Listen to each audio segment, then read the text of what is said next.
하나님의 말씀은 구약성경 시편 94편 22절로 23절 말씀입니다. 찾으신 줄 알고 제가 봉독하겠습니다. 여호와는 나의 요새이시요 나의 하나님은 내가 피할 반석이시라. 그들의 죄악을 그들에게로 되돌리시며 그들의 악으로 말미암아 그들을 끊으시리니 여호와 우리 하나님이 그들을 끊으시리로다. 아멘. 우리가 살아가는 동안 많은 고난들이 있었고 또 앞으로도 어떤 고난이 닥쳐올지는 우리가 알 수 없습니다. 살아가면서 내게 좀 고난이 좀 왔으면 좋겠다라고 기대하는 사람은 아무도 없습니다. 고난이 설령 내 삶에 어떤 유익이 된다 할지라도 고난이 내게 오는 것을 우리는 절대로 원치 않다는 것입니다.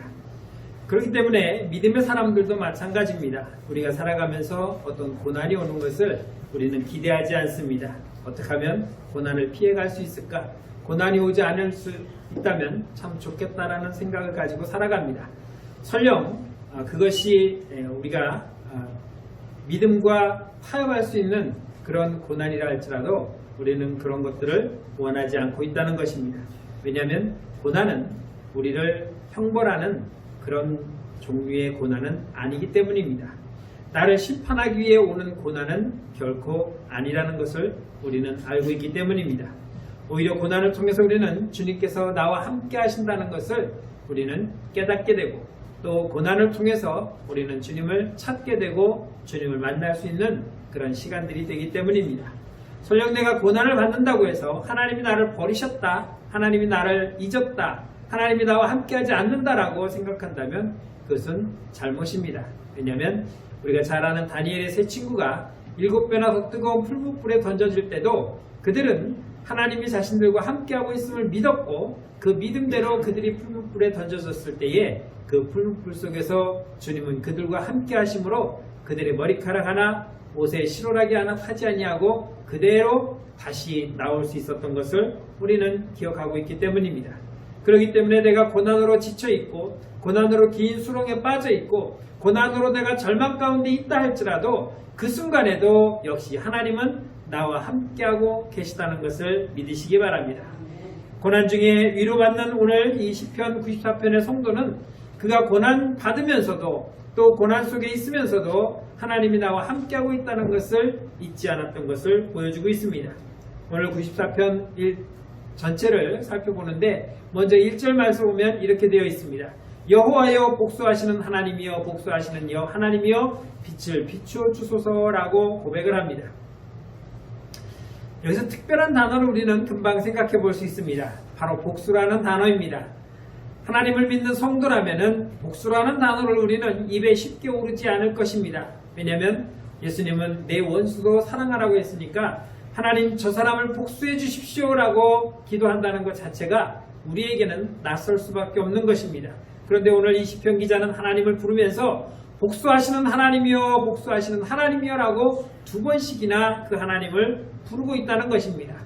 무엇이 그렇게 억울해서 무엇이 그렇게 간절해서 하나님께 나의 복수를 요망하고 있는가 라는 것을 생각해 본다면 아마 단단히 이 사람이 억울할 것이다 라는 생각을 우리는 들어볼 수 있을 것입니다. 그런데 이 2절에 보면은 세계를 심판하시는 주여 일어나사 라고 말하고 있습니다. 1절에서는 복수하시는 하나님이라고 말했고 2절에서는 세계를 심판하시는 하나님이라고 부르는 것을 보면은 앞에 있는 복수가 내 개인적인 원한을 풀기 위한 복수가 아니라는 것을 우리는 금방 이해할 수 있을 것입니다. 그렇다면 이 시편 성도가 하나님을 부르는 이유는 바로 온 세상을 공의로서 심판하시는 하나님이라고 판단하고 그 하나님을 부르고 있다는 것입니다. 이렇게 이 시편 기자는 1절부터 7절에서 무엇을 말하고자 하냐면 하나님 세상에 있는 이 악을 인하여서 주의 백성들이 지금 고난을 당하고 있습니다 라고 고백을 하고 있습니다. 악한 사람들이 이겼다고 승리의 노래를 부르고 있는데 그들은 우리가 하나님으로부터 보호받지 못한다고 그렇게 이야기하고 있습니다 라고 그들은 말한다는 것입니다. 또한 주의 백성들을 질바불며 우리를 공고하게 만든다, 우리를 힘들게 만들고 어렵게 만들고 있습니다 라고 지금 이 시편 기자는 하나님께 고하고 있는 것입니다. 한마디로 하나님, 우리는 지금 힘듭니다. 저 세상 사람들이 우리를 괴롭힙니다. 우리를 무시합니다. 우리를 힘들게 하고 우리를 깊은 수렁으로 내몰고 있습니다. 라고 말하면서, 그렇다면 하나님, 이 상황에서 우리가 어떻게 해야 되며 하나님은 우리를 보시고 무엇을 해야 되는지 하나님은 아시지 않습니까? 라고 하나님을 간절하게 찾고 있다는 것입니다. 우리가 가까운 사람들이 고난을 당하면 어떻게 합니까? 찾아가서 위로해 줍니다. 아우, 참 힘들겠다. 그러나 그 우리의 말이 무슨 위로가 되겠습니까? 그래도 우리는 찾아가서 위로합니다. 그것은 나도 거기에 대한 공감을 할 수도 있는 것이고, 또 나도 전에 너와 같은 그런 고난과 어려움을 겪었다는 것을 통하여서 위로하려고 말할 수도 있을 것입니다. 그러나 그러한 것들이 그 고난을 받는 사람에게 정말 힘이 될까? 우리는 한번 생각해 볼 수도 있을 것입니다. 그러나 이 세상 사람들이 지금 이 시편 기자를 향하여서 힘들게 하고 어렵게 하는 것을 이 시편 기자는 참고 인내할 수 있는 것은 하나님께서 언젠가 공의로 저들을 심판하실 거라는 것을 믿고 있기 때문인 것입니다. 그래서 오늘 시편 기자는 8절에서 이렇게 고백합니다. 백성 중에 어리석은 자들아, 너희는 생각하라 하고 말하고 있습니다. 무엇을 생각합니까? 내가 지금 이 고난에 처해 있다는 것을 통해서 하나님이 나와 함께하지 않는 것은 아닐까라고 하는 그런 미련한 생각을 너희들은 하지 말라는 것입니다. 하나님은 공의의 하나님이시고 두려움의 하나님이시라는 것을 세상 사람들에게 깨우칠 날이 올 것이라고 말하고 있습니다. 그러면서 9절에서는 이렇게 말합니다. 귀를 지으신 이가 듣지 아니하시랴. 하나님이 우리를 창조하셨고 우리에게 보고 듣고 말할 수 있는 눈과 코와 귀, 입을 만드신 그 하나님께서 우리가 지금 애통해하고 억울해하고 힘들어하는 이 부르짖는 소리를 하나님이 듣지 아니하시겠느냐라고 이야기하는 것입니다. 또한 10절에서는 뭐라고 말합니까? 교훈하시는 이가 징벌하시 아니하시랴. 우리를 깨닫게 하시는 그 하나님께서 장차 저 세상 사람들을, 우리에게 힘들게 하고 어렵게 하는 저들을 하나님께서 징벌하지 아니하시겠느냐라고 말하고 있는 것입니다. 여기까지 우리가 살펴본다면 이 시편 기자는 굉장히 믿음이 좋은 사람이라는 것을 생각해 볼 수 있습니다. 고난 가운데 있지만 그는 고난을 통해서 절망하지 아니하고 좌절하지 아니하고 오히려 하나님을 부르며 하나님을 찾고 있다는 것입니다. 하나님, 전에도 내가 고난 가운데 있을 때에 나에게 힘이 되어 주셨고 내 고난을 벗어나게 하셨으며 나를 지켜주셨던 그 하나님을 제가 잊지 않고 있습니다. 지금 세상 사람들이 나를 조롱하고 나를 멸시하고 하나님이 어디 있느냐라고 말하면서 하나님을 욕하고 있지만, 하나님, 저는 끄덕없이 하나님을 믿고 신뢰하고 있습니다라는 것을 보여주는 믿음 좋은 성도라는 것을 우리가 생각해 볼 수 있는 것입니다. 오늘 이 시편 94편을 통해서 이 성도는 자신의 삶을 통해서, 자신의 경험을 통해서, 또한 많은 사람들이 당하는 이 고난을 통해서 하나님이 우리를 어떻게 위로하시는지를 보여주고 있다는 것입니다. 하나님이 우리에게 고난을 통하여서 주시고자 하는 것은 여러 가지가 있을 수 있습니다. 그런데 중요한 것은 그 고난이 한 사람 한 사람 개인에게 오고 있다는 것을 우리는 기억해야 됩니다. 내가 고난을 당할 때에 제 아내가 나를 대신해서 고난을 당해줄 수 없고, 제 아내가 고난을 당할 때에 제가 대신할 수 없으며, 사랑하는 내 자녀가 고난을 당해도 저는 그들을 대신할 수가 없다는 것입니다. 철저하게 하나님은 1대1로 대응하시기 때문에 우리는 그 하나님의 1대1의 그 모습 속에서 내가 최대한 하나님 앞에 긍휼히 다가가서 우리가 고난을 당하지 아니하고 하나님의 은혜 가운데 살기를 우리는 기대할 뿐인 것입니다. 그런 가운데서 우리는 이 고난이 얼마나 힘들고 얼마나 어려운가, 그러나 그럼에도 불구하고 그 고난 가운데서 우리를 위로하시고 우리를 붙들어 주시는 그 하나님의 은혜를 이 시편 기자와 함께 나누고자 하는 것입니다. 그렇다면 이 고난 가운데서 하나님은 우리에게 무엇을 해주시기를 원하는가, 그리고 이 시편 기자는 그 고난을 통해서 하나님이 우리에게 무엇을 해주시는가를 오늘 몇 가지로 살펴본다면, 첫째는 우리에게 유익을 준다는 것입니다. 오늘 11절 말씀에서 여호와여 주로부터 징벌을 받으며 주의 법으로 교훈하심을 받는 자가 복이 있나이다 라고 말하고 있습니다. 주로부터 징벌을 받으며 주의 교훈을 받는 자가 복이 있다라고 하는 것을 우리는 한마디로 생각해 보면 하나님께서 이 고난을 통해 너로 하여금 깨닫게 하기 위한 것이다 라는 것입니다. 우리에게 벌을 주기 위해서 고난을 주시는 것이 아니라 우리에게 깨닫게 하기 위한 것이다. 다시 말하면 너가 지금 잘못 가고 있는데 거기서 멈춰. 그리고 이쪽으로 와. 라고 하나님이 방향 전환을 해 주신다는 것입니다. 그럼에도 불구하고 계속 가겠다면 하나님은 더 우리를 고난으로 몰아넣어 거기에서 멈추게 하시고 돌아오게 하시는 것이 바로 하나님의 고난을 주시는 이유인데 결국 무엇이냐? 나에게 유익을 주게 하는 것이다. 내가 사망의 길로 걸어가고 있다면 그 길을 멈추고 생명의 길로 바꿔주시기 때문에 결과적으로 이 고난은 누구에게 더 유익한 것이냐? 나에게 더 유익한 것이다 라고 가르쳐 주고 있는 것입니다. 그래서 고난은 나를 힘들게만 하는 것이 아니라 그 고난을 통해서 내가 깨닫고 내가 하나님의 뜻대로 살아갈 수 있는 방향 전환을 할 수 있기 때문에 우리에게 유익하다라고 말하고 있는 것입니다. 고난이 조금 오는 사람도 있고 좀 세게 오는 사람도 있는가 하면 아주 세게 오는 사람도 있습니다. 그렇기 때문에 그 고난의 강도를 생각해 본다면 내가 여기서 빨리 돌아서야 되겠구나. 그것이 각자 느끼는 마음에 달라질 수 있을 것입니다. 그냥 툭, 야 이쪽으로 가. 알았어. 하고 그냥 툭 쳤을 때 빨리 순응하고 돌아오면 되는데 그래도 그 길로 계속 간다면 쫓아가서 이번에는 뒤통수로 야 인마 이리 가려니까 말로 인마 가면 될 거 아니야. 그래도 여기까지는 참을만 해요.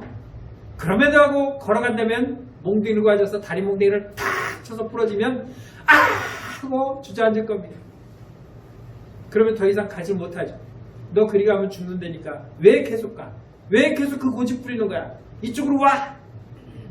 그제서야 이대로 갔다간 이쪽 다리마저 마저 부러지겠구나 라는 생각에 한쪽 다리에 기부스하고 되돌아올 수가 있는 것입니다. 그럼에도 불구하고 깨닫지 못하고 간다면 그때는 죽여서라도 끌고 와야겠죠. 여러분 소 끌고 다녀보신 적 있습니까? 황소가 지가 가겠다면 끌려갈 수밖에 없어요.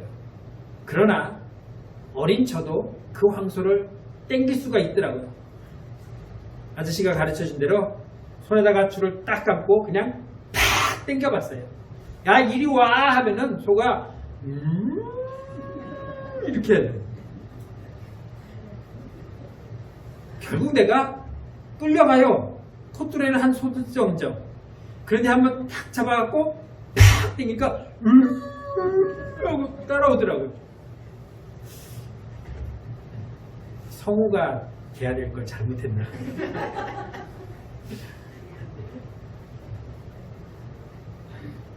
강도가 약하면 우리는 이 정도쯤이야 하고 참고 내 길로 갑니다. 그런데 한 번에 딱 정통으로 맞으면 이게 아니구나. 이러다가 내가 죽겠구나 하고 꼬꾸라지고 마는 것입니다. 이것을 방치하면 이것을 놔두면 결국에는 사망에 이르기 때문에 하나님은 이런 고난을 주셔서라도 우리를 이끌어 가신다는 것입니다.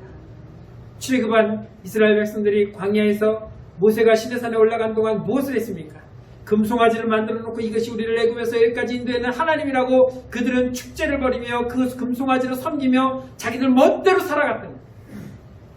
그때 하나님께서 모세를 내려보내셔서 행한 것이 무엇입니까?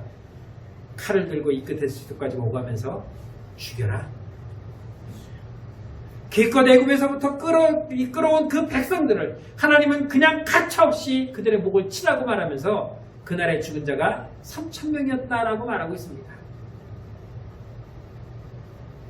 꼭 죽여야만 했을까? 라고 사람들은 말할 수도 있었겠지만 그동안 오면서 여기까지 도달했을 때만 그들이 행한 모습을 본다면 이들은 이 정도에서 멈춰서는 안 되겠다는 것입니다. 홍해 앞에서 그들은 난리를 쳤습니다. 홍해를 건너면서 찬양하고 기뻐 날뛰던 그들이 3일을 가서 또 물이 없다고 난리를 쳤고, 가면서 먹을 것이 없네, 고기가 없네, 뭐가 없네, 모든 것을 불만과 원망으로 내쏟으면서 모세를 죽이려고 하나님을 원망하며 우리가 애굽에 살았던 것이 더 좋았다라고 돌아가자라고 외치던 그들의 모습을 하나님은 기억하고 있습니다. 그런 그들에게 뒤통수 한 대 쳐갖고는 해결될 문제가 아니고, 적어도 몇 놈은 죽여야겠다. 그래서 몇 놈을 죽인 것이 아니라 3,000명을 죽였습니다. 그제서야 이스라엘 백성들은 이게 아니구나, 우리가 고집을 부렸다가는 다 죽겠구나라고 그들이 엎드릴 수밖에 없었던 것입니다. 만일 하나님이 거기에서도 개입하지 않았다면 정말 그들은 가나안 땅까지 들어갈 수가 없었을 것입니다. 내가 이들을 가나안 땅에 는들정 데리고 가서 정착시킬지언정 저들은 여전히 나를 원망하고 불평하고 또 나를 배신할 거라는 것을 하나님은 알고 있었을 것입니다. 아니, 이미 알고 있었지만 그럼에도 불구하고 그들을 그렇게 쳐서라도 가나안 땅에 정착시켰지만 결국에 그들은 여전히 옛 구습을 쫓아가다 멸망당하고 만 것입니다. 하나님 우리에게 고난을 주시는 이유는 환난이 끝이 있다는 것을 알려주기 위한 것입니다. 오늘 13절 말씀 보면 이런 사람에게는 환난의 날에 피하게 하사 악인을 위하여 구덩이로 팔 때까지 평안을 주시리라 하고 말씀하고 있습니다. 여기서 이런 사람은 누구를 말합니까? 지금 환난을 당하고 있지만 그 가운데서도 하나님의 교훈과 책망을 기억하고 있는 사람입니다. 오늘 내가 환난으로 고난으로 하나님께 한때 얻어맞아서 지금 머리가 붓고 피가 나서 싸매고 있지만 언젠가는 이 깨진 것이 붓고 딱지가 져서 떨어져 완쾌될 수 있다는 것을 기억한다는 것입니다. 오늘은 맞아서 내가 아프지만 멍이 시퍼렇게 들었지만 며칠 지나면 아픔도 가실 것이고 멍도 풀려서 제대로 될 것이라는 것을 알고 있다는 것입니다. 그래서 오늘 이 당한 이 고난이 힘들고 아프고 절망스럽고 괴롭지만 지나면 평안을 얻을 때가 온다는 것입니다. 그래서 이 고난은 나 때문에 온 것이지만 어쩔 수 없이 내가 견뎌야 되고 내가 참아야 될 시기고, 참다 보면 인내하다 보면 하나님께 회개하고 엎드리다 보면 하나님은 그 다음에 나에게 평안을 주실 것이라는 것을 알고 있는 것입니다. 그래서 우리는 고난을 당할 때에 좌절하지 아니하고 실망하지 않을 수 있는 것은 이 고난의 끝이 있기 때문인 것입니다. 끝이 없다면 정말 절망이겠죠. 그러나 끝이 있습니다. 저희 처갓집을 가다 보면 터널이 하나 있는데 굉장히 길어요. 거의 한 20리길 가까이 돼요. 땅속으로만 한 20리길을 달리면은 굉장히 달려갑니다. 지루할까봐 1km마다 무지개가 떠요. 그래서 1km 가면 무지개가 띠리디리디리리, 또 1km 가면 무지개가 띠리디리디리. 그래서 안 심심해요. 달려도 끝이 없는 것처럼 터널 끝이 안 보여요. 웬만한 터널은 딱 들어가면 저 끝에 환한 아치가 보이는데 이놈의 터널은 들어가서 한참을 달려도 끝이 안 보이네. 보이는 건 저 멀리 무지개만 보여요. 잡으러 안 가도 앉아있으면 저절로 무지개가 싹 다가와요. 궁금하시면 한번 갑시다. 그런데 그렇게 긴 터널이라도 가다 보면 끝이 있다는 겁니다. 끝이 없는 터널은 그것처럼 절망은 없을 겁니다. 가다 보면, 견디다 보면, 지내다 보면 끝이 있을 것이다. 제가 교통사고로 병원에 들어가서 생각한 것은 시간이 일주일만 뚝 뛰어넘었으면 좋겠다. 너무 아파서 너무 괴로워서 너무 참기 힘들어서 차라리 일주일이 하룻밤새 휙 넘어가서 떨어졌으면 좋겠다. 이럴 것 같으면 한 일주일 동안 호수 상태에 있다가 깨어났으면 얼마나 좋았을까라는 생각이 들 정도로. 그런데 그 고통 속에서도 시간이 왜 이렇게 안 가 하면서도 시간은 가서 일주일이 지나니까 정말 안 아프더라고요. 고통의 끝이 있습니다. 고난의 끝이 있습니다. 하나님은 우리를 고난에서 벗어나지 못하도록 그렇게 철저하게 땅속으로 끝으로 몰아넣지 않는다는 것입니다. 14절 말씀은 악인을 위하여 구덩이를 팔 때까지 평안을 주시리라고 말씀하고 있습니다. 나를 괴롭히던 그 악인들이 영원히 나를 괴롭힐 것 같지만 그들을 집어넣을 구덩이를 다 파고 나면 그들을 쓸어넣을 날이 있기 때문에, 그러면 그때 나는 참 평안을 얻기 때문에 그때가 온다는 것을 우리에게 가르쳐주고 있는 것입니다. 세 번째는 하나님은 그 고난 속에서 우리를 버리지 않는다는 것입니다. 14절 말씀에서는 여호와께서 자기 백성을 버리지 아니하시며 라고 말하고 있습니다. 자기의 소유를 외면하지 아니하신다고 말했습니다. 우리가 누구입니까? 하나님의 자녀입니다. 그 고난 속에서도 절대로 나를 잊지 아니하시고 버리지 아니하시고 끝까지 주목해서 바라보고 계시는 분이 하나님이십니다. 이사야서 1장 18절에서는 뭐라고 말씀하냐면 여호와께서 말씀하시되 오라 우리가 서로 변론하자. 너희의 죄가 주홍 같을지라도 눈과 같이 희어질 것이요 진홍같이 붉을지라도 양털같이 희게 되리라고 말씀하고 있습니다. 우리가 누구입니까? 죄인입니다. 그 죄가 얼마든지 주홍같이 붉다라고 말했습니다. 깨끗해야 될 우리가 정말 붉고 붉은 그런 죄악으로 전부 다 뒤집어 썼는데, 그럼에도 불구하고 하나님이 뭐라고 말씀하시냐면 이리 나오라. 내게 나오면 너희 죄를 눈과 같이 희게 하겠다. 진홍같이 붉을지라도 양털같이 희게 하겠다. 밖에 나가서 뭐 음식을 먹다 보면 옷에 이제 칼날을 묻히고 와요. 빨간 게 묻으면 부대찌개를 먹었는지, 시커먼 게 묻었으면 짜장면을 먹었는지, 그러면 또 구박을 받죠. 흘리지 말고 잘 먹지. 제가 뭐 흘리고 싶어서 흘립니까? 튀는 걸 어떻게 해요? 근데 잘 안 져요. 이전에는 와이셔츠에다가 볼펜을 이제 이렇게 딱 꽂았는데 이 뚜껑을 만년필 같은 거 뚜껑을 안 닫고 이렇게 저기 하고, 또 볼펜을 딱 눌러서 집어넣고 꽂아야 되는데 그냥 집어넣어서 집에 오면은 여기가 잉크색으로 까맣게 파랗게 물든, 그거 베리는 거예요. 요즘은 세제가 좋아서 홈쇼핑 보니까 뭐 짬뽕도 붓고 짜장면도 붓고 초콜릿도 붓고, 근데 집어넣고 슉슉슉 하면은 깨끗하게 나오더라고요. 아직 안 사봤어요. 온 전체가 빨갛게 물들었는데 빨아도 안 질 것 같은데 주님은 뭐라고 말하냐면 그래도 나오라. 내가 깨끗하게 눈과 같이 하얗게 양털같이 하얗게 씻어주겠다는 것입니다. 하나님 너무 더러워서 못 나가요, 너무 빨개서 못 나가요 하지 말고 그냥 나오라는 것입니다. 나오기만 하면 내가 씻어줄게. 나오기만 하면 내가 깨끗하게 해줄게. 그 하나님이 왜 그렇게 말씀하십니까? 나를 버리지 않고 나를 잊지 않고 있기 때문인 것입니다. 바울은 로마서 11장 1절에서 뭐라고 말하냐면 그러므로 내가 말하노니 하나님이 자기 백성을 버리셨느냐? 그럴 수 없느니라고 말하고 있습니다. 하나님이 우리를 버릴 수 없는 이유는 단 한 가지입니다. 무엇입니까? 나 때문에 십자가에 죽어주셨는데, 내가 너를 위해서 죽었는데 기껏 내가 너를 버리려고 죽었겠느냐? 아니다는 것입니다. 우리를 버릴 것 같았으면 왜 십자가를 지고 죽어줍니까?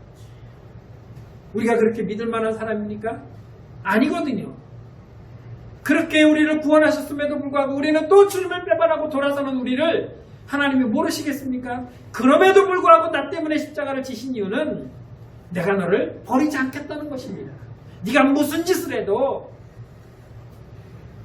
나는 너를 버리지 않겠다는 주님의 약속이 있기 때문에, 그러니까 더럽더라도 추하더라도 내가 정말 세상 사람들이 용서하지 못할 만한 죄를 지었다 할지라도 내게 나오면은 나는 다 용서해 주겠다.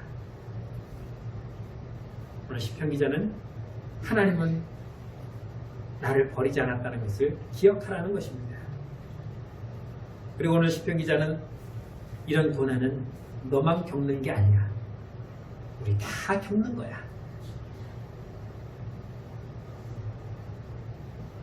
왜 이런 고난이 하필이면 나에게 왔을까? 우리는 원망하죠. 왜 하필이면 나냐는 거예요. 5천만 대한민국 사람들이 있는데 왜 하필이면 우리 집이고 왜 하필이면 그게 나냐는 거죠. 나보다 더 나쁜 놈도 있는데 세상에 사기꾼이 얼마나 많습니까? 살인자, 도둑놈, 정말 합법적으로 사기치는 놈도 얼마나 많습니까? 그런 놈들도 많은데 왜 하필 남입니까? 16절 말씀은 누가 나를 위하여 일어나서 행악자들을 치며 누가 나를 위하여 일어나서 악행하는 자를 칠까라고 오늘 시편 기자는 고백합니다. 얼마나 실망이 크면, 얼마나 억울하면 그 많은 사람 중에 하필이면 납니까? 라고 좌절하지만 걱정하지 마라. 너만 겪는 거 아니다. 성도라면 우리는 다 그런 고난을 겪는다. 예수 믿고 한 번도 좌우로 흔들림 없이 오직 주님만 믿고 똑바로 가는 사람이 제가 단언컨대 단 한 사람도 없습니다. 저를 포함해서. 그러니 우리는 목사고 장로고 권사고 다 필요 없어요. 구원받은 사람이라면 누구나 다 옆길로 빠지게 되어 있습니다. 그것이 횟수가 누가 더 많냐 적냐 뿐이지. 한 번씩은 최소한 다 빠졌다 돌아옵니다. 죽을 인생 살려줘도 하나님 감사합니다. 죽을 나를 살려주셨으니 이제는 정말 내가 죽기로 주님만 바라보고 살겠습니다 하고 좀 힘만 챙기면은 건강이 회복되면 또 빠져요. 그게 우리예요. 그게 사람이고 그때마다 하나님은 너 벌써 잊었냐? 우리는 잘 잊습니다. 얼마큼 잘 잊어요? 3일 지나면 싹 잊어버려요. 심지어 부모님을 산소에 묻고 땅을 치고 울면서 분토를 하고 아이고 나도 같이 묻혀야 되는데 하고 생소를 하고 집에 돌아와서도 저녁 먹으면서 아휴 이제 잘 살아야지. 잊어버려요. 부모는 묻고 돌아서면 끝이에요. 그렇기 때문에 우리는 또 반복되는 겁니다. 17절 말씀에서는 뭐라고 말하냐면 여호와께서 내게 도움이 되지 아니하셨다면 내 영혼이 벌써 침묵 속에 잠겼으리라 라고 말하고 있습니다. 내가 하나님의 도움을 받았다는 사실을 우리는 기억해야 됩니다. 그 전에도 나는 고난이 올 때마다 하나님의 도우심으로 그 고난을 이겨냈고 그때마다 내가 주님 앞으로 돌아왔지만 오늘 또 이렇게 고난을 당하는 것은 분명히 내가 또 잘못하고 있을 거야. 그렇지만 그때 하나님이 도와주셨기 때문에 내가 또 하나님의 도움을 받아서 나는 회복될 수 있을 거야. 너만 그런 게 아니라 나도 그랬고 저분도 그랬고 다 그랬어. 그러니 낙심하지 마. 18절 말씀에서는 나의 발이 미끄러진다고 고백합니다. 19절에서는 내 그 속에 근심이 많았다라고 고백합니다.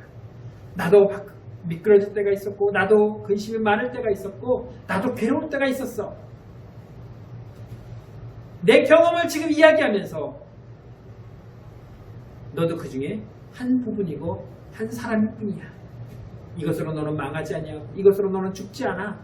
하나님은 나를 회복시킨 것처럼 너를 전에 회복시킨 것처럼 너를 도와주시고 너를 지켜주실 거야. 그러니 너무 슬퍼하지 말고 하나님이 주시는 그 위로 속에서 이겨내기를 내가 기도할게. 마지막으로 이 시편 기자는 확신을 주고 있습니다. 내가 여러 번 고난을 당해왔지만 그때마다 하나님은 나를 한 번도 버리지 않았다는 것입니다.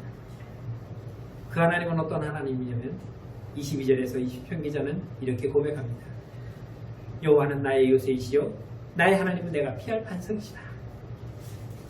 내가 비록 고난 속에 빠져있지만 하나님은 그 고난받는 나를 요새 안에 두시고 나를 그 안전한 반석에 피하게 하셔서 나를 든든히 지켜주신다고 말하고 있습니다. 하나님은 여전히 나를 붙들어주시고 나를 인도하십니다. 그분이 나에게 주신 그 모든 것들을 생각한다면 우리는 이 고난을 충분히 이겨낼 수 있는 것입니다. 여호와는 나의 요새시요 여호와는 내가 피할 반석이십니다. 그리고 내가 환난 날에 찾을 유일한 분이심을 우리는 기억해야 되고, 오늘 이 시편 기자는 그것을 우리에게 말하고 있는 것입니다. 시간이 많이 지났고 세대가 많이 지났지만 우리는 여전히 그 하나님을 섬기고 있습니다. 이 시편 기자가 섬겼던 그 하나님, 그가 생활했던 그 신앙의 삶을 우리도 동일하게 살아가고 있습니다. 그가 실수했던 것, 그가 누렸던 그 고난들, 그가 겪었던 그 은혜들 역시 우리도 동일하게 되풀이하고 있습니다. 여러분들의 삶 속에 고난이 옵니까? 그 고난을 뒤돌아보면서 하나님이 나에게 주시고자 하는 깨달음을 깨달으시기를 주의 이름으로 축원합니다. 그 고난 속에 하나님은 여전히 나를 바라보고 있고 나와 함께하고 있다는 것을 기억하시기 바랍니다. 그 고난을 통해서 하나님은 나를 지켜주시고 나를 더 큰 믿음의 소유자로 인도하신다는 것을 기억하시기 바랍니다.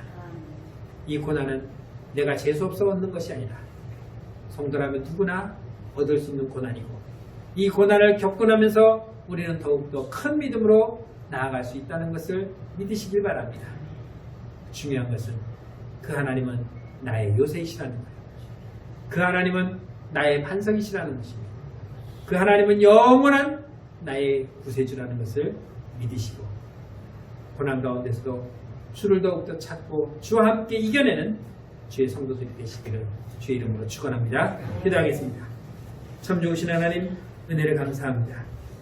우리가 주의 은혜로 구원받아 살아가면서 때때로 이 고난에 처하는 것은 주께서 우리를 하여금 깨닫게 하시고 우리로 하여금 하나님의 그 은혜를 기억하게 하심을 기억합니다. 어떤 고난이 와도 이 고난에는 끝이 있으며 우리는 이 고난을 이겨내고 주님과 함께 다시 믿음으로 거듭나는 성도가 되길 원합니다. 실망하지 아니하고 낙심하지 아니하고 끝까지 주의 은혜를 기억하며 주님과 함께 이겨내는 성도들이 되게 하여 주옵소서. 예수님의 이름으로 감사하며 기도드렸습니다. 아멘.